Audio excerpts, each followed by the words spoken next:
번 인사합니다. 사랑합니다. 축복합니다. 축복합니다. 잘 나오셨습니다. 잘 나오셨습니다.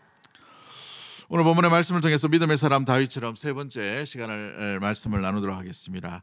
성경 이야기 중에서 가장 재미있고 역전극이 벌어지는 그런 마치 9회 말 투아웃에 지고 있다가 타자가 나와서 홈런을 때린 것 같은 그런 역전의 상황들이 벌어지는 아주 귀중한 스펙타클한 일들이 일어나는 것이 바로 오늘 본문의 내용이 아닌가 생각됩니다. 어린 소년인 다윗이 거인인 골리앗 이 장수 앞에서 물맷돌로 이마를 맞춤으로 말미암아서 놀랍게 이 전쟁에서 승리하게 되는 놀라운 일들이 일어나는 것들을 보게 되죠. 이만큼 역전극이 없는 그런 상황들, 교회의 상황들이 이 성경 안에서 벌어지는 모습들을 보게 됩니다. 성탄절 되면 성극 중에 제일 많이 다루는 장면이 바로 이 장면이 아닌가 할 정도의 극적인 그런 장면들이 벌어지는 것을 보게 되지요. 이 한 골리앗이라는 장군이 이스라엘 백성들과 싸우기 위해 나옵니다. 무려 40일 동안 나와서 이게 전쟁을 도두는 싸움을 도두는 자로 나서게 되는 것을 보게 되죠. 고대의 전쟁은 군대와 군대끼리 진둔해 서 있다가 대표가 나와서 용맹한 사람들이 나와서 용맹한 사람들이 전쟁을 이렇게 먼저 싸움을 하도록 합니다. 그러면 이 사람들을 싸움 도두는 자로 이렇게 합니다. 막 이렇게 군대에 대해서 모독하는 말도 하고 욕도 하고 이렇게 하면서 둘이 이 싸움을 하면서 좌우를 겨루는 것이죠. 그래서 만약에 이 두 사람이 싸우다가 한쪽이 이기면 이 사람이 이긴 쪽에서 승기를 잡고 이 진 쪽으로 막 쳐들어가게 됩니다. 그러면 이 졌던 이 사람들은 군대를 물리게 돼요. 그래서 영역이 이렇게 왔다 갔다 이렇게 해서 어찌 보면은 지혜로운 전쟁의 싸움처럼 보입니다. 왜냐하면 나라 대 나라 대 이 군대가 붙어버리면 싸움해 보면 어떻게 됩니까? 굉장히 많은 피해를 보기 때문에 이와 같은 싸움 돋는 자들이 일어나는 것을 보게 되죠. 그 대표적인 사람이 바로 성경의 인물의 골리앗이라는 사람입니다. 그의 키가 제일 큰 이 크기로 보면은 3m, 제일 작은 크기로 보면은 2m 한 20에서 2m 30 정도 됩니다. 2m 하면 어마어마하죠. 거인족에 속하는 사람이 골리앗입니다. 그래서 자기가 가지고 있는 갑옷과 투구와 방패와 창의 무게를 다 하면 약 60kg에서 50kg 정도가 돼요. 60kg를 들고 있다는 말입니다. 사람 한 사람을 들고 이 전쟁에 참여할 만큼의 거인입니다. 힘이 세던 사람이죠. 여러분 한번 보시면 우리나라 군대에 행군을 할 때 완전군장을 하면 20kg 정도가 됩니다. 20kg 그것도 지기 싫어가지고 얼마나 질질질 끌고 막 얼마나 힘든지 한 10km만 걸어가면 이걸 막 벗고 싶은 그런 인간의 본능이 막 일어나요. 그래서 뭐 수통 어디 가고 뭐 철모 어디 가고 뭐 이런 사람도 있는데 아무튼 고대에 이 60kg 되는 이 장비를 갖추고 3m 크기의 장군이 서 있다고 한번 생각해 보십시오. 무려 40일 동안 이스라엘 앞에서 온갖 모독과 온갖 욕을 다 하면서 나오라고 얘기하는데 이 나오라고 소리치는 이 상황 가운데 40일 동안 아무도 안 나가는 거예요. 왜요? 무섭기 때문이죠. 여러분 2m 넘는 사람 키 앞에 한번 서본 적 있으십니까? 저도 이 농구하다가 이게 보니까 190 정도 된 사람 앞에만 서도 뭔가 주눅이 들리더라고. 드리블 못해요. 감히 슛을 하다가 다 이렇게 쳐버리니까 굉장히 이제 두렵겠죠. 이스라엘 백성도 40일 동안 전쟁 앞에서 아무도 나서지 못하는 그런 상황입니다. 그런데 어린 소년이었던 16살, 17살 된 다윗이라는 사람이 이 이야기를 듣고 나와 그와 싸우기 위해 나서는 장면이 오늘 본문에 나오는 장면 가운데 있는 것을 보게 되지요. 여러분 얼마나 두렵든지 사울 왕이 이 사람과 맞서 싸우는 자에게 많은 재물을 주고 25절 말씀 보면 딸도 주고 세금도 감면하겠다라고까지 약속합니다. 고대에 세금 감면된 사람은 두 분류예요. 하나가 왕족이거나 두 번째가 제사장이거나. 그러면 이 계층이 굉장히 높은 취급을 대접을 받는 것이 바로 이 전쟁에서의 굉장히 공로를 세운 사람이죠. 그와 같이 하겠다는 거예요. 자기 딸도 주겠다, 부마로 삼겠다라고 이렇게 약속하는 거죠. 그럼에도 불구하고 아무도 나서지 않는 두려움 가운데 그했던 것이 바로 이 골리앗이라는 사람 앞에서 떨고 있는 장면 가운데 있는 것을 보게 됩니다. 그래서 24절 말씀 보면 이 골리앗 앞에서 이스라엘 군대가 두려움에 떨고 그 앞에서 도망했다라고 이렇게 표현합니다. 도망했다. 싸워보지도 않는 거예요. 이미 심리전에서 다 져버린 것이죠. 그런데 단순히 이 어린 소년이 나와 이 골리앗 앞에 맞서 싸우고 있는 장면을 보게 됩니다. 그런데 우리가 성경을 말씀을 보고 성경을 묵상할 때에 단순히 용기 있는 한 아이가 나와서 겁쟁이 이스라엘 앞에 담대하게 나와서 자기 용기로 이 골리앗을 이겼다, 이렇게 보시면은 성경의 한 부분만 바라보는 모습들을 보게 됩니다. 더 깊은 의미의 내면의 교훈이 우리에게 주어져 있다는 것이죠. 그러기에 오늘 본문에서 우리가 바라봐야 될 귀중한 교훈은 무엇인지 오늘 본문을 통해서 한번 살펴보기를 원합니다. 가장 먼저 우리는 기억해야 될 것이 뭐냐면 문제를 바라보는 관점을 세상과 다르게 하는 것이죠. 문제를 바라보는 관점이 세상과 다른 관점으로 바라보아야 됩니다. 우리의 시각은 세상이 바라보는 관점이 아니라 하나님이 바라보는 관점으로 이 모든 문제를 바라보아야 될 줄 믿습니다. 왜 그렇습니까? 여러분, 다윗이 왜 분노하고 있어요? 하나님의 군대, 하나님의 이름을 모독하기 때문에 그런 것이죠. 여러분, 대부분의 사람들의 분노는 자기와 연관되어 있는 것들에 대해서 분노할 때가 있습니다. 내 말을 무시하거나 내 돈을 빼앗거나 아니면 내 기분을 상하게 하거나, 오늘 아침에 올 때에 누군가 이 차를 타고 오는데 자기 차를 이렇게 평범하게 가고 있는데 갑자기 새치기 해가지고 막 끼어들게 하거나 이러면 얼마나 마음에 분노가 느껴요. 그죠? 우리 성도들은 분노가 안 느끼겠지만 저는 가끔 느낍니다. 확 들어오거나 이러면은 깜빡이도 안 켜고, 깜빡이나 켜고 좀 들어오면 좋은데, 그죠?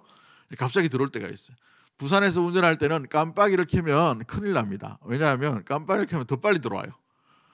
얼마나 놀란지 몰라요. 그래도 태구가 얌전합니다. 이 운전할 때는 얼마나 급하게 운전하는지 깜짝 놀라요.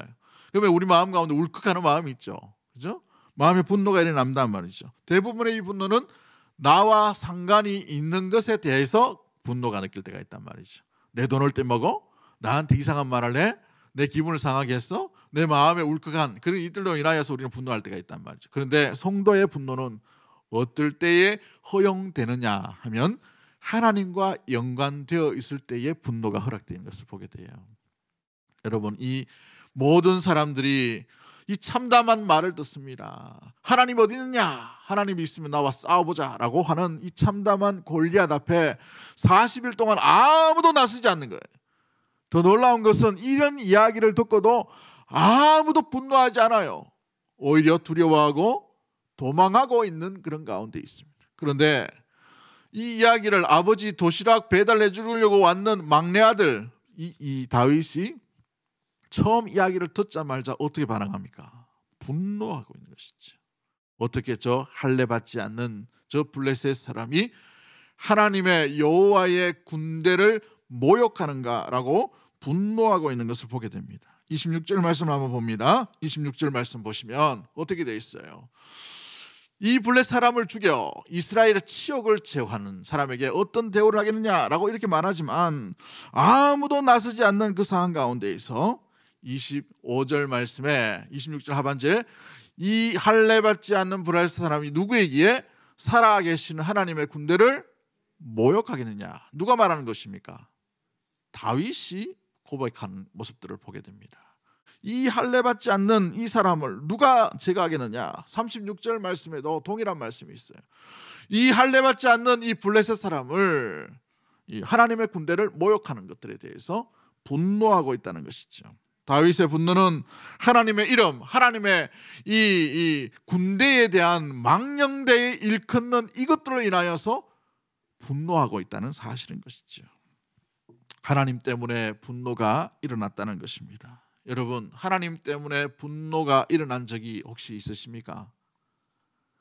우리의 참된 분노는 여기에서 일어나야 되는데 아무도 하나님의 이름이 망령되는 그 상황 가운데에 분노하지 않아요. 하나님의 이름이 모독당하는데도 불구하고 우리는 분노하지 않아요. 오히려 숨어버리는 것이죠. 두려워한다는 것이죠. 그때나 지금이나 마찬가지의 모습들을 보게 됩니다. 매스컴을 볼 때에 교회의 이름이 더럽혀집니다. 매스컴을 볼 때에 하나님을 믿는 믿음의 성도가 더럽힘을 받아요. 하나님의 이름이 모독당하는 가운데 있음에도 불구하고 아무도 어떤 분노가 일어나지 않아요. 목사님이 알아서 분노하겠지, 믿음 좋은 장로님이 하겠지. 아니에요. 어린 소년도 하나님의 이름이 모독당하는데 분노하고 있다. 이스라엘 온 군대가 두려워 떠는 것 가운데에 오히려 가져야 될 이 마음의 상태는 분노여야 됩니다. 하나님의 이름이 어찌 할례받지 않는 저 사람에게서 모욕당하는가? 이것이 의로운 분노의 모습이죠. 이것은 마치 민수기 25장에 나오는 아론의 손자 비느하스가 가졌던 분노와 동일한 모습들입니다. 이스라엘 백성들이 죄를 지었어요. 온 회중이 회개를 하고 참담하게 이 눈물을 흘리고 있는 그 상황 가운데 한 사람이 회개하지 아니하고 오히려 미디안 여인을 데리고 자기의 침소로 들어가 버리는 거예요. 그것을 볼 때 모세와 회중 앞에서 그런 짓을 하고 있을 때 아무도 나서지 않았는데 아론의 손자 비느하스가 손에 창을 들고 들어가 그들을 찔러 죽여버리는 거예요. 그럴 때 하나님께서 뭐라고 말씀하시냐? 여호와의 질투하심으로 말미암아 질투하였노라고 되어 있어요. 의로운 분노에 대해서 얘기하시죠. 요한복음 2장 15절과 17절 말씀에 우리 예수님도 분노하시는 장면이 나타납니다. 예수님께서 성전으로 들어가셨어요. 아버지의 집에 들어갔습니다. 그런데 그곳에 보니까 제사장과 바리새인과 서기관들이 함께 모종에 연결이 되어 있는 장사꾼들이 다 성전을 지배하고 다스리고 성전을 장악하고 있는 거예요. 돈 거래로 다 하고 있는 것이죠. 그로 말미암아 우리 예수님께서 노건으로 책찍을 만드셔서 장사치의 모든 물건들을 되어버리신 거예요. 거룩한 분노하심으로 인하여서 우리 예수님께서 뭐라고 말씀하십니까? 이 15절부터 17절까지 말씀에 내 아버지의 집으로 장사하는 집을 만들지 말라라고 의로운 분노를 하고 계시는 것을 보게 되지요. 똑같이 분노하는 한 분류의 대상이 오늘 본문에 등장합니다. 28절 말씀에 다윗의 형들의 분노가 드러나죠. 큰형 엘리압이 다윗이 사람들에게 하는 말을 들은지라 그가 다윗에게 노를 바라여 이르되 내가 어찌하여 이리로 내려왔느냐? 들에 있는 양들은 누구에게 있느냐? 나는 내 교만과 내 마음의 완악함을 아노니 내가 전쟁을 뭐하러 왔다라고 되어 있어요. 구경하러 왔다. 뭘 이야기합니까? 왜 이 엘리압이 다윗을 보고 다윗의 말을 듣고 분노하고 있어요? 정작 분노의 대상은 누구입니까? 골리앗에 대해서 분노가 일어나야 되는데도 불구하고 이 엘리압은 다윗에 대해서 분노를 하고 있어요. 왜 분노하고 있죠? 우리는 쇠가 빠지게 고생하고 있는데 너는 구경하러 왔네. 질투예요. 마음 가운데에 정작 정말 분노해야 될 대상을 잃어버린 것이죠. 왜 이와 같은 일들이 일어나게 됩니까? 시선이 자기에게 머물러 있기 때문에 그런 거예요. 하나님께 그 시선이 머물러 있다면 문제의 모든 관점들을 세상이 보는 관점이 아니라 하나님이 보는 관점, 하나님이 기뻐하시는 관점, 하나님이 바라보는 관점으로 봤다면 군대 골리앗에 집중하는 것이 아니라 하나님의 의로우심, 하나님께서 모욕당하는 것으로 인하여 충분하게 분노가 일어날 수 있어요. 그런데 아무도 하나님의 시선을 가지지 않았습니다. 오히려 저 외치는 골리앗, 그 무서운 무시무시한 그 대상에 대해서 시선이 머물러 있기 때문에 도망치고 두려움 가운데 사로잡혀 있는 모습들을 보게 되지요. 하나님을 믿는 하나님의 군대요, 하나님의 백성이라면 하나님의 이름이 모독당하는데 가만히 있으면 안 되는 것이죠. 참지 못하는 분노가 일어나는 것이 당연한 것입니다. 그러나 오히려 골리앗 앞에서 하나님의 군대가 놀림감을 당하고 있는데도 불구하고 40일 동안 침묵하고 두려워만 안 하고 도망만 다니는 이스라엘의 현 주소가 무엇을 말해주고 있나요?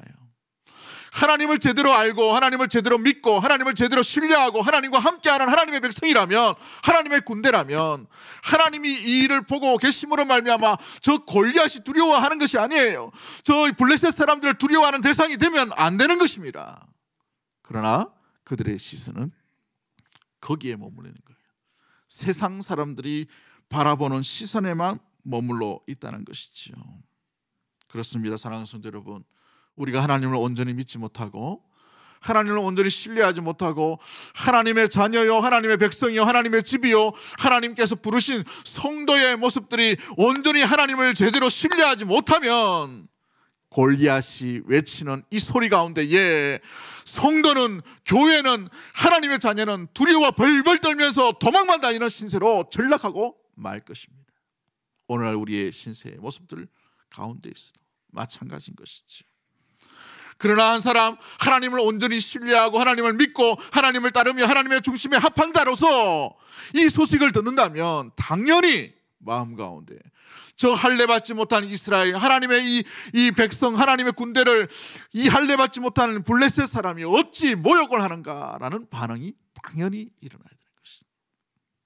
여러분, 세상 사람들이 우리 하나님을 믿지 못하고 하나님을 섬기지 못하는 믿음의 성도와 백성들을 어떻게 바라볼까요?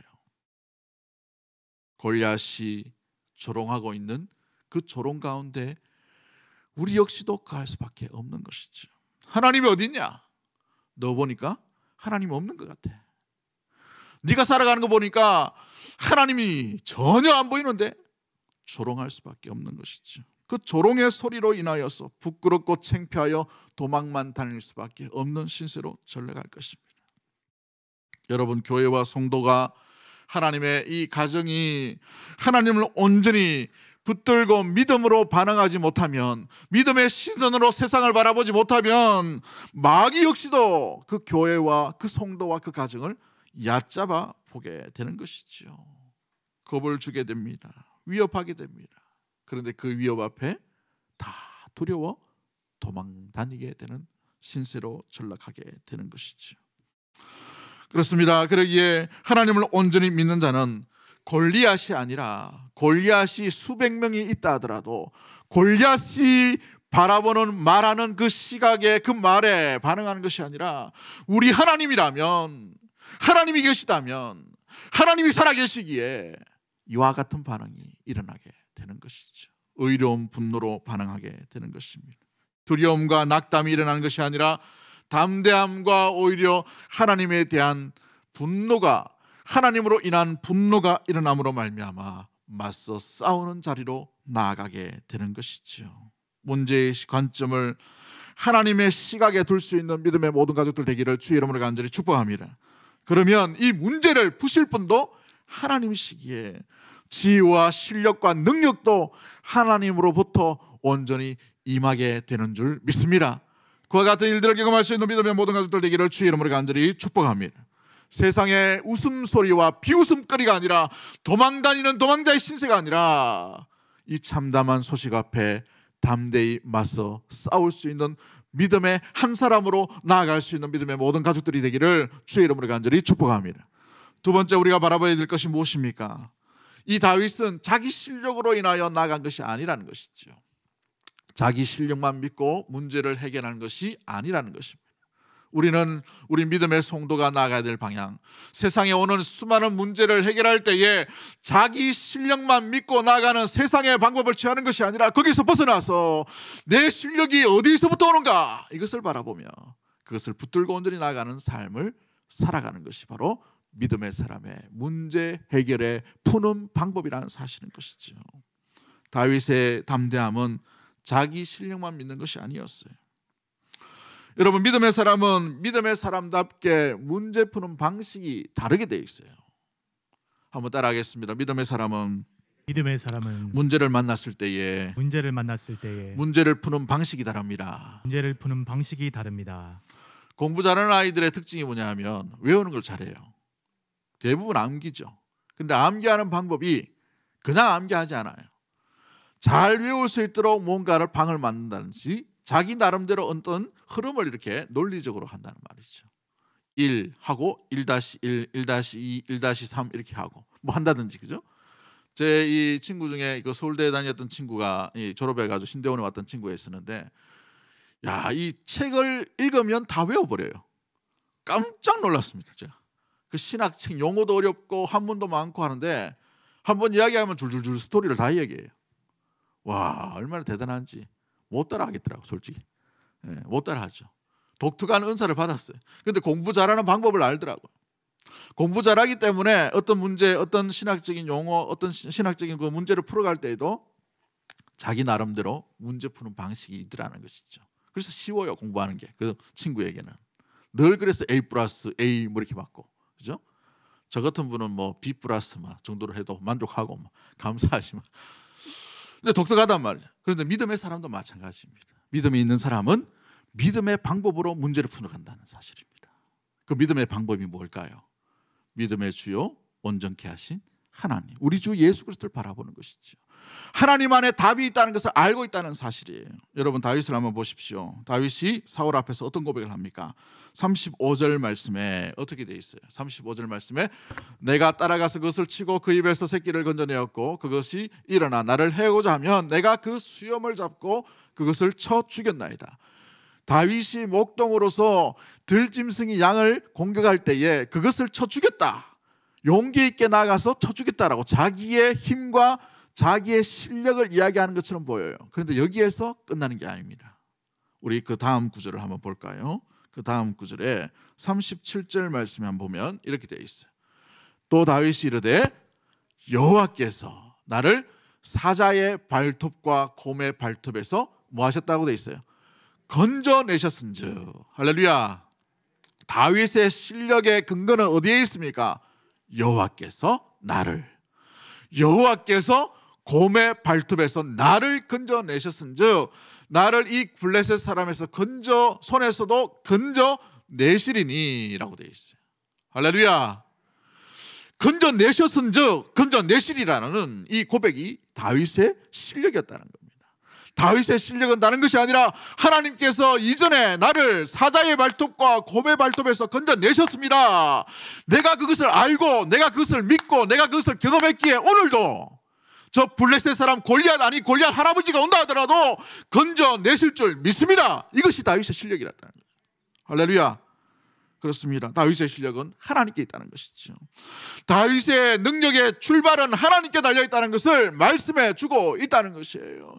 다윗의 실력, 다윗의 그 용기, 다윗의 그 믿음, 다윗의 놀라운 이 능력들이 어디서 나오는가? 하나님께 달려있다는 것을 고백하고 있다는 것이죠. 여러분, 다윗은 과거 지향적인 사람이 아니었어요.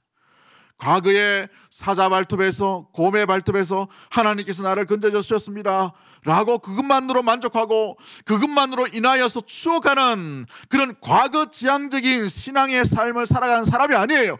오늘 내 현실 가운데 골리앗이 있고 오늘 내 현실 가운데에 블레셋 사람의 군대들이 있고 난공불락의 벽이 있고 넘지 못하는 강이 있고 넘어서지 못하는 골짜기가 있다 하더라도 어제 나를 건져주셨기에 오늘도 건져주실 줄 믿습니다. 이것이 다윗의 실력이었다는 거예요. 할렐루야. 우리의 실력도 여기에 있게 되기를 주의 이름으로 간절히 축복합니다. 우리 믿음의 가정과 믿음의 성도와 믿음의 교회가 무엇보다도 주님께서 어제도 지켜주시고 어제도 돌봐주시고 어제도 건너가게 하셨기에 오늘도 이기게 하실 줄 믿습니다. 오늘도 넘어서게 하실 줄 믿습니다. 감당할 수 있는 힘을 주실 줄 믿습니다. 지켜주실 줄 믿습니다. 이것이 우리의 실력이 되어야 하는 것이지. 우리는 때로 과거에 머물 때가 있어요. 과거에는 이랬지, 과거에는 이렇게 했어, 과거에는 살았어, 과거에는 참 좋았지. 그런데 왜 오늘이 좋다고는 말씀하지 않나요? 아무도 아멘을 안 하네요. 할렐루야. 오늘이 더 좋은 하나님의 인도하심이 임하는 기대하는 믿음의 성도가 되기를 주의 이름으로 간절히 축복합니다. 아니, 우리의 내일이 더 아름다워질 것입니다. 건너가게 하실 것입니다. 이기게 하실 것입니다. 지켜주실 것입니다. 회복케 하실 것입니다. 붙들어 주실 것입니다. 할렐루야. 그와 같은 은혜가 우리 고백 가운데 일어나게 되기를 주의 이름으로 간절히 축복합니다. 건져내셨은즉 오늘도 건져내시리라. 이것이 다윗의 실력 가운데 있는 것을 보게 됩니다. 다윗은 세상의 기준으로 참 부족한 사람이었어요. 성인이 아니었습니다. 군대 착출도 안 되는 나이였어요. 군대의 착출은 이 이스라엘에는 20살 이상이 되어야만 합니다. 그런데 10몇 살이에요. 갑옷도 맞지 않아요. 사울이 준 갑옷도 맞지 않습니다. 투구도 맞지 않아요. 칼도 못 듭니다. 그런데 그는 무엇보다도 멈춰서거나 두려워하거나 주저앉는 낙담하는 인생이 아니라 그가 가지고 있는 그것으로 인하여 하나님 앞으로, 또 하나님을 모독하는 골리앗 앞으로 하나님과 함께 나아가는 인생으로 살아가고 있다는 것이죠. 왜 그렇습니까? 그의 실력만 믿고 가는 것이 아니라 하나님이 그와 함께 하심을 믿었기 때문에 그런 것이죠. 다윗의 의자라는 책을 쓰는 알란 레드파드라는 목사님이 이런 글을 씁니다. 온갖 압박으로 둘러싸인 상황에서 굳게 서는 용기의 근거는 하나님이 그 자리에 우리를 보내셨음을 아는 것뿐입니다. 전쟁을 벌이고 있는 동안 사울의 마음에는 하나님이 계시지 않았지만, 그러나 다윗의 마음에는 하나님은 모든 것 가운데 가장 큰 실체이심을 믿었다는 사실인 것이죠. 믿었기 때문에 하나님이 그 골리앗 앞에서도 나를 지켜주시고, 이전에 사자의 발톱과 곰의 발톱 가운데서 나를 건져주던 하나님께서 골리앗 앞에서도 건져내시리라, 지켜주시리라, 온전히 그 손으로 넘기시리라 라는 그 믿음 가운데 나아감을 고백하고 있다는 사실인 것이죠. 민수기 14장 9절 말씀에 10명의 정탐꾼들이 전부 다 부정적인 그런 정탐에 보고를 합니다. 우리는 메뚜기입니다. 그들은 거인이고 난공불락의 성 앞에 있습니다. 그 여리고 앞에서는 우리가 아무것도 할 수 없습니다 했지만, 그러나 여호수아와 갈렙은 어떤 고백을 합니까? 9절 말씀에 여호와는 우리와 함께 하시느니라, 그들을 두려워하지 말라. 이걸 통해 알 수 있는 것이 뭐예요? 여호와께서 함께 하심을 믿는 자는 두려워하지 않고, 여호와께서 함께 하심을 믿지 않고 여호와의 임재의 부재 가운데 있는 사람은 특징이 두려워하게 됩니다. 염려하게 돼요. 낙담하게 됩니다. 오늘 32절인가요? 36절 말씀에 보면 낙담이라는 단어가 등장하는데, 그 낙담은 마음이 녹아버린다는 거예요. 싸워보지도 않습니다. 싸우면 나가지도 못해요. 그러나 하나님을 분명히 살아계시고 하나님이 있는 자는 그 두려움 가운데에 골리앗이라는 거인 앞에서, 난공불락의 성 앞에서 어떤 고백을 하나요? 다윗의 고백을 한번 시편을 통해서 들어봅니다. 시편 56편 3절과 4절 말씀에 이런 고백이 있어요. 내가 두려워하는 날에는 내가 주를 의지하리이다.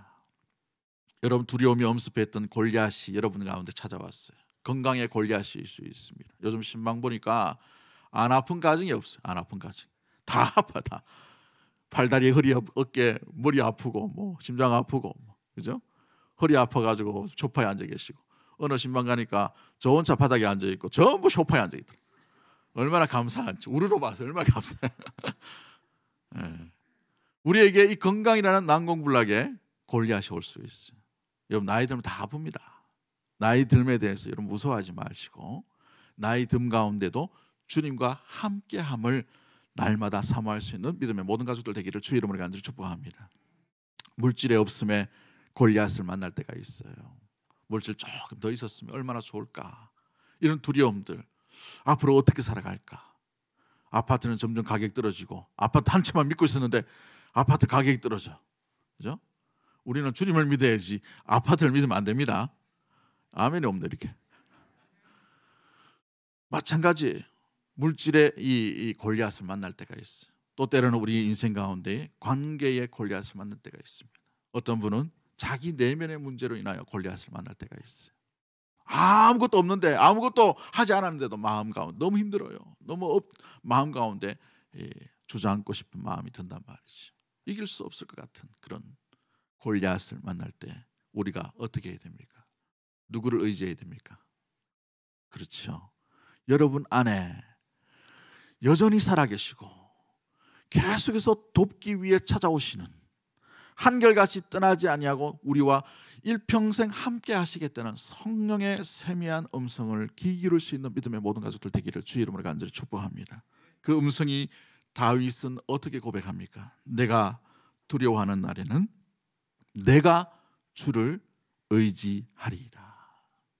여러분은 무엇을 의지하고 있습니까? 무엇을 붙들고 있나요? 내가 하나님을 의지하고 그 말씀을 찬송하올지라. 내가 하나님을 의지하였은즉 두려워하지 아니하리라. 이것이 저와 여러분의 고백이 되기를 주의 이름으로 간절히 축복합니다.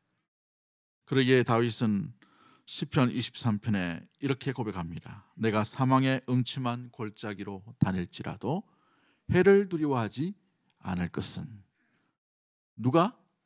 주께서 나와 함께 하심이라. 주의 지팡이와 막대기가 나를 안위하시나이다. 내 평생의 선하심과 인자하심이 반드시 나를 따르리니 내가 여호와의 집에 어떻게 산다고요? 영원히 산다고 했어요. 영원히 살 것 같은데 이 땅 가운데 잠깐의 나그네 삶에 근심하지 마십시오. 이 땅 가운데 잠깐 다가오고 40일 아니 4년 40년 외치는 골리앗의 소리에 두려워해서 벌벌 떨고 염려하거나 낙담하고 마음이 무너지지 마십시오. 우리 하나님의 집에 영원히 사는 믿음의 성도인 줄 믿습니다. 그때까지 사망의 음침한 골짜기로 다닐지라도 해를 두려워하지 않을 것은, 낭망하지 않을 것은, 절망하지 않을 것은 주께서 나와 함께 하십니다. 그 주님이 저와 여러분과 함께하는 줄 믿습니다. 그 하나님만 붙들면 그것이 우리의 실력이 될 줄 믿습니다. 골리앗이 아니라 골리앗 할아버지도 와도 우리는 충분히 나 때문에 이긴 것이 아니라 나와 함께 하시는 그 하나님으로 인하여 충분히 감당할 수 있는 일들, 승리하게 되는 일들이 나타나게 되는 줄 믿는 믿음의 모든 가족들 되기를 주의 이름으로 간절히 축복합니다. 이 양키즈에 보면 이 양키즈라는 야구 그룹이 있죠. 거기에 아주 유명한 전설 타자가 있어요. 요기 베라라는 타자가 있습니다. 이름도 특이하죠. 요기 베라, 요쪽에 베라 뭐 이런 뜻이 그건 아닌데 이태리 사람이에요. 그런데 이 사람이 굉장히 전설적인 타자입니다. 타율도 높고 홈런도 많이 때리고 또 챔피언스 리그 거기에 가서는 굉장히 우승도 많이 하고 했던 사람이에요. 그런데 이 사람이 타석에 들었으면 항상 자기 앞에 이 땅에다가 방망이를 가지고 십자가를 그리고 그리고 잠깐 기도하고 아주 짧게 기도하고 난 뒤에 타석에 쓴다고 합니다. 그래서 대표적인 어떤 루틴이죠. 자기가 타석 앞에 섰을 때는 항상 십자가를 그리고 하나님 앞에 기도하고. 근데 자기 친구 조 게러지라는 선수가 있는데 이 사람도 크리스찬이에요. 근데 이제 투수로 섰는데 이 투수로 섰던 조 게러지가 투수하려고 이렇게 공을 던지려고 하는데 또 이 요기 베라가 십자가 그리고 잠깐 기도하는 거예요. 그럴 때 이 조 게러지라는 사람이 타임이라고 불렀어요. 심판에게 잠깐만요 했는 것이죠. 그래서 심판에게 찾아가 가지고 이런저런 얘기합니다. 그래서 요기 베라 앞에서도 이렇게 얘기하죠. 자네만 하나님만 믿는 건 아닌데 나도 크리스찬이네. 자네만 십자가를 그린다고 하나님이 자네 편만 들지는 않아. 하나님은 그냥 구경이나 하시도록 내버려 두고 오늘 그냥 경기만 하자라고 이렇게 이야기하는 것이죠. 그럴 때에 이 요기베라라는 타자가 이렇게 고백합니다. 하나님은 구경만 하는 것을 싫어하시는 분이라네. 아니 관중석에 앉아만 있기를 오히려 거부하시는 분이지. 하나님은 그라운드에서 우리와 함께 뛰기를 원하신다네. 자네와 나 우리는 서로 믿고 있는 하나님과 함께 경기를 하면 된다네. 하나님께서 함께 하시는 삶은 승리와 패배보다는 우리 가운데에 함께 현실 가운데 살아가는 것을 원하신다네. 이것이 더 중요한 사실이라네 라고 하는 것이죠. 우리는 이길까 말까 여기에 염려하다 보니 골리앗이 두려운 거예요. 왜요? 내 힘대로는 안 될 것 같거든요. 싸워봐도 뻔하잖아요. 키가 2배 차이입니다. 칼이 얼마나 무섭겠습니까? 창이 얼마나 커 보이겠습니까? 그런데 우리 스스로를 바라보며 시선을 바라보며 우리는 질 수밖에 없고 넘어질 수밖에 없고 이길 수가 없어요. 그런데 우리 안에 우리와 함께 하시는 분은 골리앗보다도 훨씬 더 능력이 크신 전능하신 하나님인 줄 믿습니다. 우리의 시선은 하나님께 머물 때에, 우리의 심령은 하나님께 머물 때에 비로소 하나님의 능력과 하나님의 임재와 하나님의 역사하심과 하나님의 기적이 온전히 나타나게 되는 것이죠. 여러분, 생명의 길과 구원의 길은 우리 힘으로 갈 수 있는 것이 아닙니다. 우리 힘으로 간다면 우리는 생명의 길 가다가 다 자초해버리는 인생의 배와 같은 것이죠. 그 생명의 길을 걸어가시는 우리 주 예수 그리스도께서 어떻게 하셨습니까? 하나님 아버지와 늘 함께 하시고 하나님의 뜻 안에서 온전히 그 십자가를 온전히 이루시고 부활하셨다는 사실을 우리는 기억할 수 있게 되기를 주의 이름으로 간절히 축복합니다. 그러기에 우리 앞서 행하신 주 예수 그리스도, 그분 앞에 그분과 함께 그분의 발자취를 따라가는 것이 믿음의 성도의 온전한 소망이 되는 것이죠. 사랑하는 성도 여러분, 우리를 바라보지 말고 우리 앞서 행하신 골리앗보다도 더 큰 죄와 사망의 모든 문제를 해결하신 주 예수 그리스도만 바라볼 수 있는 믿음의 모든 가족들이 되기를 주의 이름으로 간절히 축복합니다. 예수 안에 소망이 있음을 기억하고 주님의 시선을 가지고 주님과 함께 동행하는 믿음의 모든 가족들 되기를 주의 이름으로 간절히 축복합니다. 우리 찬양합니다. 예수 안에 소망이 있네, 내 빛과 힘 나의 노래. 우리 믿음으로 고백합니다. 예수 안에 소망이 있네, 내 빛과 힘 나의 노래. 환난 중에 도우시는 주 나의 견고한 반석, 드신 사랑 드신 평화 두려움에서 날 건지네. 내 위로자 내 모든 것 주 사랑 안에. 우리 사절합니다. 주 예수의 능력으로, 주 예수의 능력으로 내 속에 두려움 없네, 내 속에 두려움 없네. 나의 사는 모든 순간 주께서 다스리시네. 어느 것도 주 손에서 날 빼앗지 못하리라. 주 오실 날 기다리며 주 능력 안에 서리라. 굳건한 반석이시니 그 위에 내가 서리라.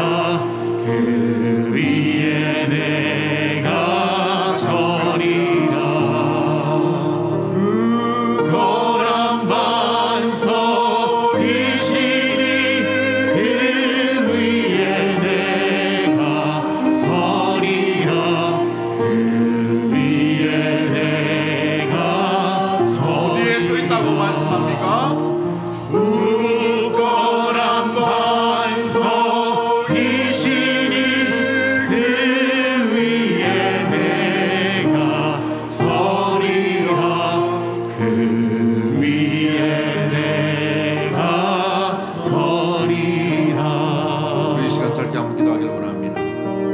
나의 경험과 나의 실력만 가지고 그 위에 서 있을 때에는 우리가 골리앗, 아니 골리앗보다 더 약한 존재를 하더라도 우리는 이길 수가 없게 됩니다. 우리의 감정조차도 우리가 감당할 수 없기 때문에 그런 것이죠. 사랑하는 성도 여러분, 굳건한 반석이신 우리 주 예수, 그 위에 우리가 설 수 있도록 주님 인도해달라고 기도하십시다. 세상이 바라보는 그 시선을 가지고 바라보는 것이 아니라 주님의 시선을 가지고 살아갈 수 있는 믿음의 성도 될 수 있도록 주님 인도하여 주시고, 우리 안에 가시고 우리와 함께 하여 주시고, 우리에게 아름답게 기도하시는 우리 성령을 의지하며 주 예수 그리스도 안에 살아갈 수 있는 우리 믿음의 성도, 주님과 함께 살아감으로 말미암아서 그것이 우리의 실력이 되게 하시고, 그분을 믿는 믿음이 우리의 실력이 될 수 있는 우리 온전한 믿음의 성도로 주 앞에 온전히 나아갈 수 있는 우리의 가족, 우리 교회가, 우리 성도가 될 수 있도록 주님 인도해달라고 그런 마음 가지고 주신 말씀 생각하며 주여 한번 외치고 동성으로 합심해서 한번 기도하도록 하겠습니다. 주여